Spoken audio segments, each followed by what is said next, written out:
گزشتہ کچھ جمعوں سے نبی پاک صلی اللہ علیہ وسلم کی ایک حدیث مبارکہ کی روشنی میں امت مسلمہ کے اتحاد اتفاق کے بارے میں گفتگو چل رہی تھی۔ اس میں کوئی شک نہیں ہے کہ ہر بندہ، ہر مسلمان چاہتا ہے، ہر شخص ہی چاہتا ہے کہ اتفاق ہونا چاہیے، سلوک ہونا چاہیے، آپس میں ہمدردی، خیر خواہی ہونی چاہیے، اور اپنے تئیں اس کی کوشش بھی کرتے ہیں، لیکن نتیجہ کچھ بھی حاصل نہیں ہوتا، بلکہ وہ لوگ جو فساد کا بیج بونے والے ہیں، تفرقہ ڈالنے والے ہیں، وہ بھی اتحاد اور اتفاق کی آواز لگاتے ہیں۔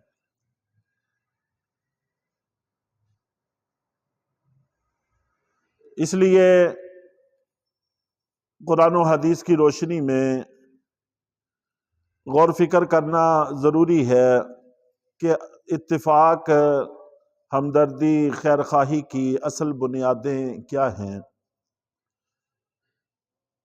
چنانچہ سید الطائفہ حاجی امداد اللہ مہاجر مکی رحمہ اللہ تعالی بہت بڑے اللہ کے ولی ہوئے ہیں۔ 1857 کی جنگ آزادی کی قیادت بھی انہوں نے کی تھی۔ انہوں نے دو باتیں اس حوالے سے ذکر کی ہیں کہ اگر ہم یہ چاہتے ہیں کہ ہمارے درمیان میں ہمدردی ہو، الفت ہو، محبت ہو، اتحاد ہو، اتفاق ہو، تو دو چیزیں اپنے اندر پیدا کرنا ہوں گی۔ نمبر ایک تواضع، نمبر دو ایثار۔ تواضع تکبر کی ضد ہے۔ تکبر کا معنی ہوتا ہے اپنے آپ کو بڑا سمجھنا، اور تواضع کا معنی ہوتا ہے کہ اپنے آپ کو چھوٹا سمجھنا۔ جس وقت انسان اپنے آپ کو چھوٹا سمجھتا ہے تو پھر اپنے لیے کچھ فرضی حقوق نہیں گھڑتا، اور اگر اس کو کچھ گرم سرد کہہ بھی دیا جائے تو برداشت کر لیتا ہے، صبر تحمل سے کام لے لیتا ہے۔ لیکن اگر خدا نخواستہ تکبر ہو تو پھر انسان اپنے لیے کچھ حقوق گھڑ لیتا ہے، اور جب بھی طبیعت کے خلاف کوئی بات سنتا ہے تو معروف اور مشہور جملہ ہے کہ تم مجھے جانتے نہیں ہو کہ میں کون ہوں۔ گلی محلے میں کسی سے بات کر کے دیکھ لو، وہ بھی یہی کہے گا تم مجھے جانتے نہیں ہو میں کون ہوں۔ تھوڑا سا عہدہ رکھنے والے سے بات کر کے دیکھ لیں، وہ بھی کہے گا کہ تم مجھے جانتے نہیں ہو کہ میں کون ہوں۔ کوئی تھوڑی بہت مال و دولت رکھنے والے شخص سے بات کر کے دیکھ لو، وہ بھی یہی کہے گا۔ اسرائیل بھی یہی کہتے کہتے پٹ گیا، امریکہ بھی یہی کہتے کہتے افغانستان میں ذلیل ہو گیا کہ تم مجھے جانتے نہیں ہو میں کیا ہوں۔ روس بھی یہی کہتے کہتے تباہ ہوا، برطانیہ بھی یہی کہتے کہتے تباہ و برباد ہوا۔ ہر طاقت، چاہے وہ عالمی سطح کی ہو، ملکی سطح کی ہو، محلے کی سطح کی ہو، کسی ایک خاندان، ایک گھرانے کی سطح کی ہو، تو وہ طاقت یہی کہتی ہے کہ تم مجھے جانتے نہیں ہو میں کیا ہوں۔ یہ تکبر کا جملہ ہے۔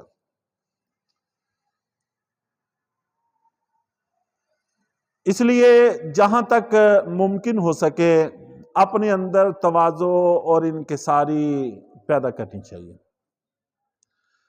اللہ کے نبی صلی اللہ علیہ وسلم کا پاک ارشاد بھی ہے، من تواضع للہ رفعہ اللہ، جو اللہ کے لیے اپنے آپ کو پست کرتا ہے اللہ اس کو بلند کر دیتے ہیں، اللہ اس کو عزت عطا فرما دیتے ہیں۔ چنانچہ معراج اس کی بھی بنیاد یہی چیز ہے۔ جب اللہ کے نبی صلی اللہ علیہ وسلم نے اپنا سب کچھ اللہ کے نام پر قربان کر دیا، دشمنوں کی طرف سے زیادتی کی کوئی کسر باقی نہ رہی، اور دنیا کا ہر آسرا قربان ہو گیا، یہاں تک کہ جناب ابو طالب کا آپ کو بڑا سہارا تھا، حضرت خدیجۃ الکبریٰ رضی اللہ تعالی عنہا سب سے بڑی امت کی اماں جان، ان کا آپ کو بڑا آسرا تھا۔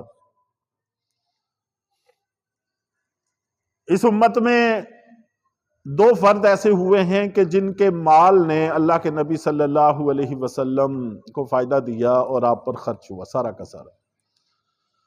ان میں سے ایک سیدہ خدیجۃ الکبریٰ رضی اللہ تعالیٰ عنہ ہے۔ اللہ کے نبی صلی اللہ علیہ وسلم سے جب آپ کا نکاح ہوا تو آپ مکے کی بڑی تاجر تھی، آپ کے پورے قافلے تجارت کے لیے ملک شام جایا کرتے تھے۔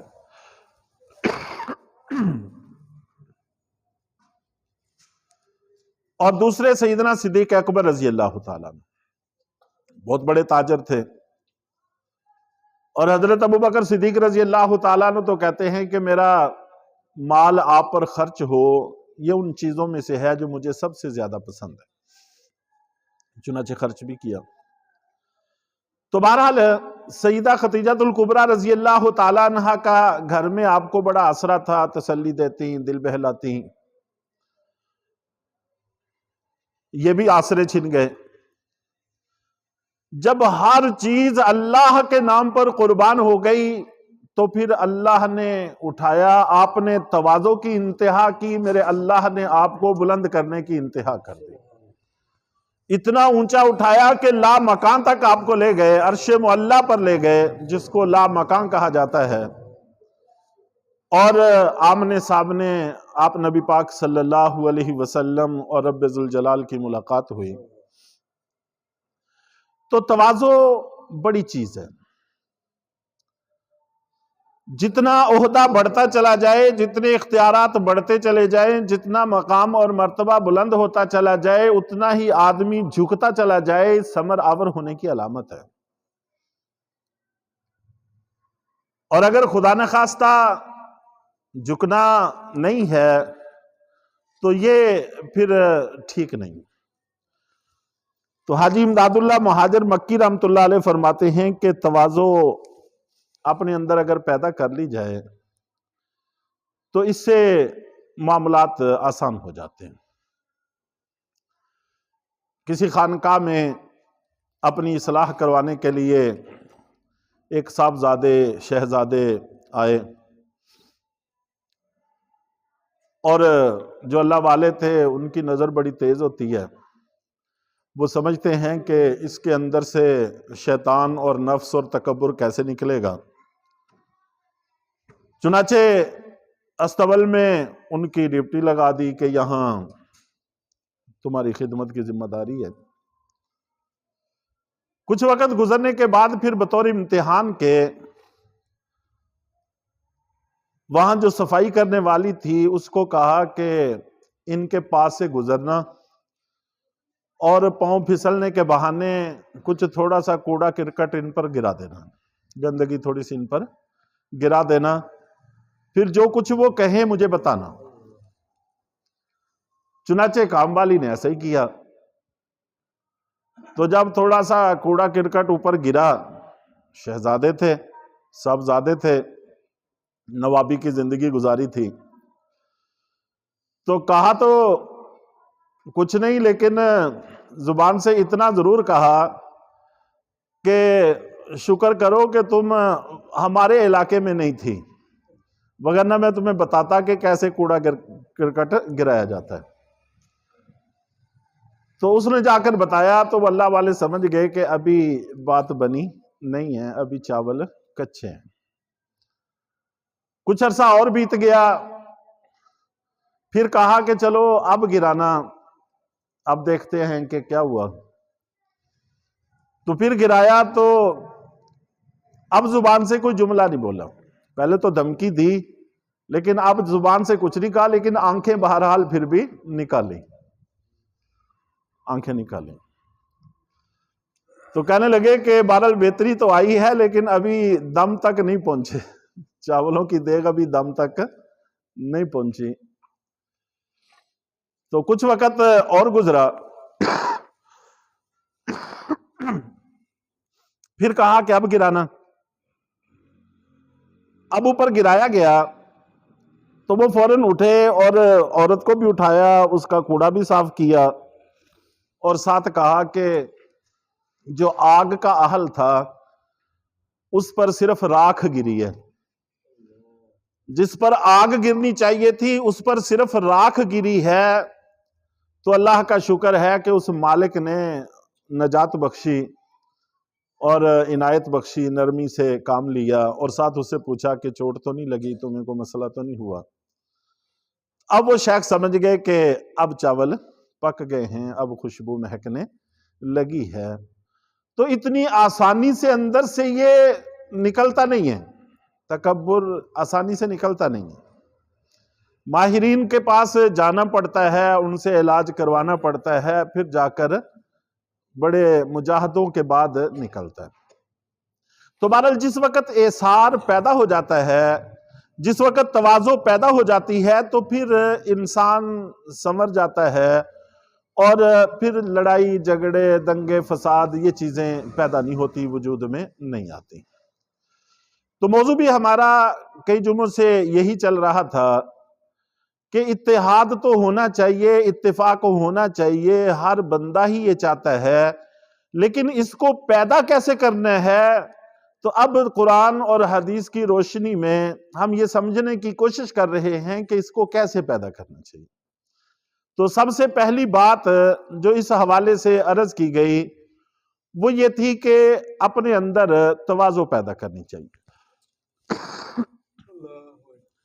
جس وقت انسان کے اندر تواضع آ جاتی ہے تو پھر وہ اپنے لیے حقوق فرض نہیں کرتا، اور اگر خدا نہ خواستہ تکبر آ جائے تو وہ پھر اپنے لیے حقوق فرض کر لیتا ہے، اور اپنے متاحتوں سے، اپنے چھوٹوں سے، اپنے ملنے جلنے والوں سے کچھ توقعات قائم کر لیتا ہے۔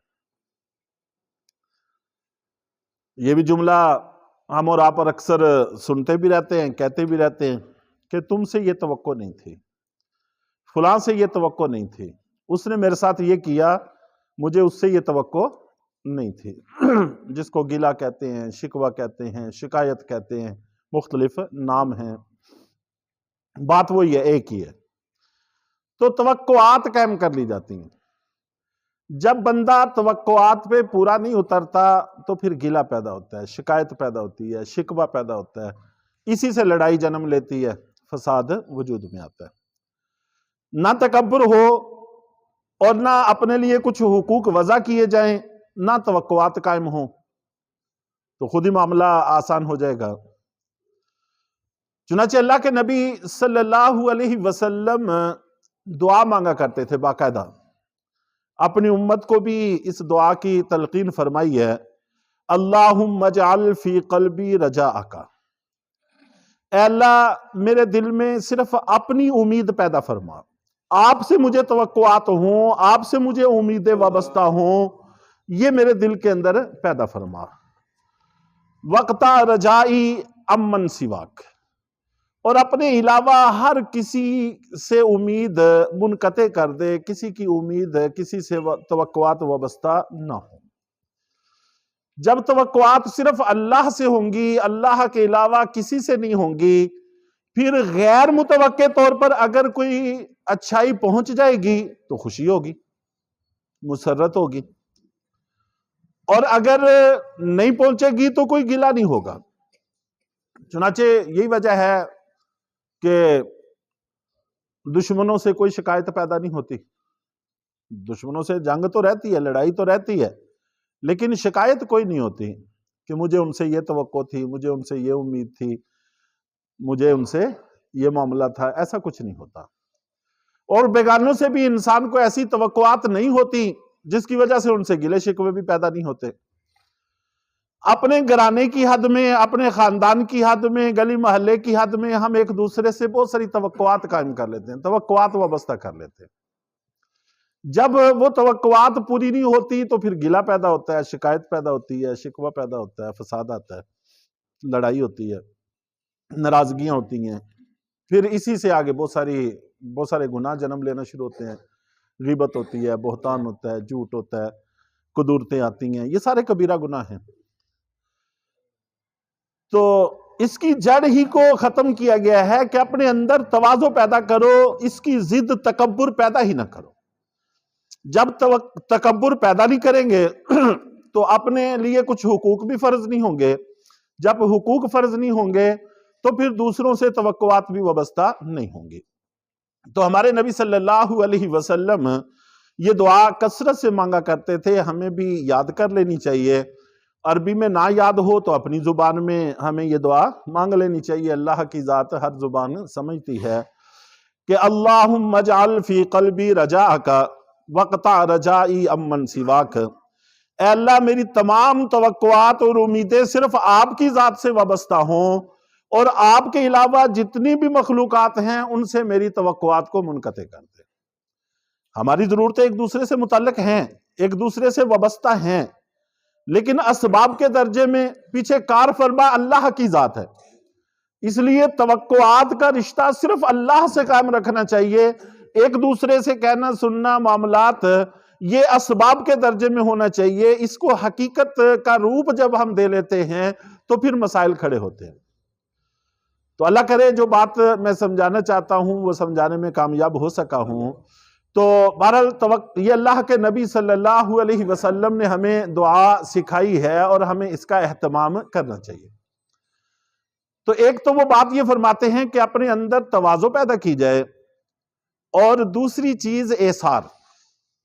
ایثار کا ترجمہ قربانی بھی کر سکتے ہیں، قربانی کا جذبہ ہو، ایک دوسرے کے لیے قربانی دینے کا انسان میں جذبہ ہو۔ اور ایثار کی ضد خود غرضی ہے، نفسا نفسی۔ چنانچہ اس وقت خود غرضی اور نفسا نفسی نے اپنے پورے طور پر پنجے ہم پر گاڑے ہوئے ہیں، اور یہ جتنے جرائم ہیں، ملاوٹ ہے، دھوکہ ہے، فراڈ ہے، چوری ہے اور دھوکے بازی ہے، یہ جتنے بھی ناجائز ذرائع ہیں آمدن کے، یہ سارے کے سارے خود غرضی کا نتیجہ ہے، نفسا نفسی کا نتیجہ ہے، اپنی اپنی پڑ گئی۔ ایثار، قربانی، ہمدردی یہ ہمارے اندر سے نکل گئی، جس کا نتیجہ ہم بھگت رہے ہیں۔ تو حاجی امداد اللہ مہاجر مکی رحمۃ اللہ علیہ فرماتے ہیں کہ ایک تو تواضع اپنے اندر پیدا کی جائے، اور دوسرا ایثار، قربانی کا جذبہ پیدا کیا جائے۔ تو پھر جب قربانی کا جذبہ ہوگا، دوسرے کی خیر خواہی دل میں ہوگی، تو پھر نہ بندہ اس سے رشوت لے گا، نہ اس سے ملاوٹ کرے گا، نہ کوئی فراڈ کرے گا، نہ دھوکہ دے گا، اور نہ ہی چوری کرے گا، نہ ڈکیٹی کرے گا۔ یہ سارے جرائم خود بخود ختم ہو جائیں گے۔ چنانچہ صحابہ کرام کی زندگیوں میں اللہ کے نبی صلی اللہ علیہ وسلم نے یہی ایثار کا جذبہ کوٹ کوٹ کر بھر دیا تھا، اور جس صحابی کی بھی تاریخ اٹھاتے ہیں عجیب و غریب قسم کے واقعات سے ان کی زندگیاں بھری پڑی ہیں۔ ایک دو واقعات کی طرف اختصار کے ساتھ اشارہ کر کے انشاءاللہ بات کو آگے چلاتے ہیں۔ مدنی زندگی میں شروع میں چونکہ مہمان باہر سے آتے رہتے تھے، کوئی کلمہ پڑھنے کے لیے، مسلمان ہونے کے لیے قافلے بھی آتے تھے، افراد بھی آتے تھے، کچھ دیکھنے کے لیے، کچھ مذاکرات کرنے کے لیے، کچھ دوسرے قبائل کے سفیر آتے تھے۔ تو یوں آمد و رفت مہمانوں کی ہوتی تھی، نئی نئی سلطنت تھی، بہت سارے معاملات تھے، مہمان آتے جاتے رہتے تھے، اور تنگ حالی کا زمانہ تھا۔ تو اللہ کے نبی صلی اللہ علیہ وسلم نے اسی تنگ حالی کے اعتبار سے بہترین نظم قائم کیا۔ ایک تو بھائی چارے کا نظم قائم کیا، جس پر پہلے بھی بات ہوتی رہتی ہے۔ دوسرا مہمانوں کو سنبھالنے کا نظم قائم کیا، کہ آپ مہمانوں کو صحابہ کرام میں تقسیم کر دیا کرتے تھے. تو آپ کے پاس جب بھی مہمان آتے آپ صحابہ کرام کو جمع فرماتے، اعلان کرتے کہ مہمان آئے ہیں، جس کے پاس گنجائش ہے 1 کی 2 کی 3 کی وہ اپنے ساتھ اتنے مہمانوں کو لے جائیں، ان کے کھانے پکانے کا رہائش کا انتظام کریں. چنانچہ ایک انصاری صحابی نے ایک مہمان کو اپنے ساتھ لے لیا اور گھر میں جا کے گھر والی سے پوچھا کہ کچھ کھانے کو ہے، اللہ کے نبی کے مہمان ہیں. انہوں نے کہا کہ کھانا تو ہے لیکن اتنا سا ہے کہ یا بچے کھا سکتے ہیں یا ہم کھا سکتے ہیں. تو لیکن بہرحال اللہ کے نبی کے مہمان ہیں، ہم بھوک سے رہ لیتے ہیں، ان کی مہمانی کرتے ہیں. تو بچوں کو بہلا کے سلا دیا گیا اور مہمان کو رات کو عشاء کی نماز پڑھ کے لے گئے. اندھیرا تھا، بجلی تو ہوتی نہیں تھی، چراغ جلتے تھے. بیوی کو کہا کہ چراغ کو درست کرنے کے بہانے چراغ کو بجھا دینا. تو کھانا چونکہ ایک ہی آدمی کا ہے، مہمان اگر کھائے گا تو سیر ہو جائے گا، اگر ہم بھی شریک ہوں گے تو وہ بھوکا رہے گا. اور یہ بھی مہمانی کے آداب کے خلاف سمجھا جاتا تھا کہ میزبان شریک ہی نہ ہو، اور اگر شریک ہوتے ہیں تو مہمان سیر نہیں ہوگا. چنانچہ روشنی میں ایسا کوئی ہیلا مشکل ہے تو آپ چراغ کو بجھا دینا. تو میں کھانے کا صرف جس کو آج کل کی زبان میں ایکٹنگ کہہ لیں، کھانے کی ایکٹنگ کرتا رہوں گا. تو اردو میں پتہ نہیں، اب اردو کے لفظ بھی آہستہ آہستہ بھولتے جا رہے ہیں، انگریزی کے لفظ اتنے زیادہ آ گئے ہیں ہمارے متبادل. اداکاری بھی اصل میں یہ بھی فلم و ڈراموں کی زبان کا لفظ ہے. ہمارے سر جی رشید صاحب کو رہنمائی فرما سکتے ہیں. جی تو وہ میں صرف کھانے کا انداز اختیار کروں گا، ہاتھ کھانے تک لے جاؤں گا، خالی واپس لے آؤں گا اور منہ کو ہلاتا رہوں گا. اندھیرے میں ذرا جاننا مشکل ہوگا تو مہمان سیر ہو کے کھا لے گا. تو مہمان نے کھانا کھایا، کھانا کھا کے رات کو سو گئے. صبح اللہ کے نبی صلی اللہ علیہ وسلم نے نماز پڑھائی، نماز پڑھا کے پھر قرآن پاک کی آیت پڑھ کر سنائی کہ رات کو انہی کے بارے میں اللہ تعالیٰ نے قرآن پاک کی آیت اتاری کہ تؤثرون علی انفسہم ولو کان بہم خصاصہ، کہ یہ صحابہ کرام وہ لوگ ہیں خود محتاج اور ضرورت مند ہونے کے باوجود دوسروں کو ترجیح دیتے ہیں. اسی کو احسار کہتے ہیں، اسی کو قربانی کہتے ہیں. تو جو بندہ مہمان کے لیے اتنی بڑی قربانی کرے گا وہ ظاہر ہے کہ اپنے مہمان کی جیب تو نہیں کاٹے گا، وہ اپنے مہمان کے ساتھ کوئی دھوکہ فریب بھی نہیں کرے گا، وہ کسی اور انسان کے ساتھ بھی نہیں کرے گا. اس لیے اگر ہم یہ چاہتے ہیں کہ ہمارے اندر اتحاد ہو، اتفاق ہو، گھروں کی سطح میں، محلے کی سطح میں، خاندانوں میں، امت میں، ملک میں، امت مسلمہ میں، تو اس کے لیے ضروری ہے کہ یہ 2 چیزیں اپنے اندر پیدا کی جائیں. نمبر 1 تواضع، کہ اپنے یہ تکبر کی ضد ہے، تو تکبر سے خالی کر کے اپنے آپ کو مٹایا جائے. اور نمبر 2 احسار اور قربانی. یہ چیز جب پیدا ہو جائے گی، یہ خود غرضی کی ضد ہے، تو خود غرضی جب ختم ہوگی تو بے شمار فسادات خود بخود ختم ہو جائیں گے اور وہ باقی نہیں رہیں گے. یہ جو دوہرے پیمانے ہیں یہ سارے خود غرضی کا نتیجہ ہے، لینے کے اور دینے کے اور. اپنے لیے انسان کچھ چاہتا ہے، دوسرے کے لیے وہ نہیں چاہتا. حالانکہ اللہ کے نبی صلی اللہ علیہ وسلم نے واضح فرمایا ہے کہ مومن ہے ہی وہ جو اپنے مسلمان بھائی کے لیے وہ پسند کرے جو وہ اپنے لیے پسند کرتا ہے. ہم چاہتے ہیں کہ ہمارے ساتھ کوئی فراڈ نہ کرے، ہمارے ساتھ کوئی دھوکہ نہ کرے، ہم سے کوئی رشوت نہ لے، ہمیں کوئی ملاوٹ والی چیز نہ دے، اور ہم سارا کچھ کرتے ہیں. اور اس وقت تک مومن نہیں ہو سکتا جب تک کہ اپنے بھائی کے لیے اسی چیز کو ناپسند نہ کرے جس کو وہ اپنے لیے ناپسند کرتا ہے. یہ اللہ کے نبی صلی اللہ علیہ وسلم نے ہمیں معیار زندگی دیا ہے. یہ ان دونوں باتوں کا حاصل اور خلاصہ ہے. تو بہرحال آج کی گفتگو کا حاصل یہی ہے کہ پیچھے کئی جمعوں سے یہ بات چل رہی ہے کہ اتفاق ہونا چاہیے، ہمدردیاں، محبتیں، الفتیں ہونی چاہیے، لیکن ان کو پیدا کرنے کے لیے کیا چیز پیدا کی جائے اپنے اندر، تو دو چیزوں کا آج میں نے تذکرہ کیا ہے، انشاءاللہ وقتاً فوقتاً تذکرہ آتا رہے گا۔ اللہ تعالی ہم سب کو عمل کی توفیق عطا فرمائے۔